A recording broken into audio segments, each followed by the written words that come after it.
ભારત સાંસ્કૃતિક અને પરંપરાનો દેશ છે. તેમાં અનેકો મેળા થાય છે. એવા જ એક ઈડરના ભરવાઈના મેળાની મુલાકાત લઈએ.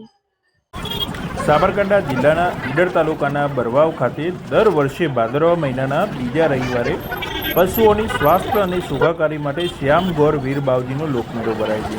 આ મેળાનું મહત્વ જોઈએ તો સાબરકાંઠા જિલ્લાના પશુપાલકો પોતાના પશુઓની આરોગ્ય અને સુખાકારી માટે માનતા રાખે છે. એ માનતા પૂરી કરવા માટે પશુપાલકો વહેલી સવારથી જિલ્લાભરમાંથી ઉમટી પડે છે અને શ્યામગોર દાદાની મુલાકાત કરી સુખડી, કુલેર અને શ્રીફળ ધરાવે છે અને શ્યામગોર વીર દાદાના આશીર્વાદ રૂપે દૂધેલીના પાન મેળવે છે.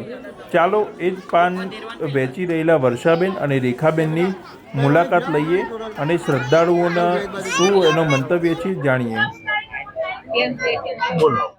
દૂધેલીના પાન છે એ પાડી તરીકે ઓળખાય છે.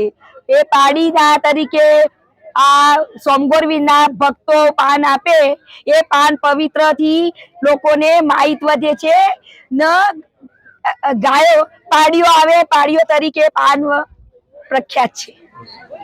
આ વીર બાપજીની એ છે કહીને ઘી ચડો, તેલ ચડો, દૂધ ચડો, સુખડી ચડો, કુલેર ચડો.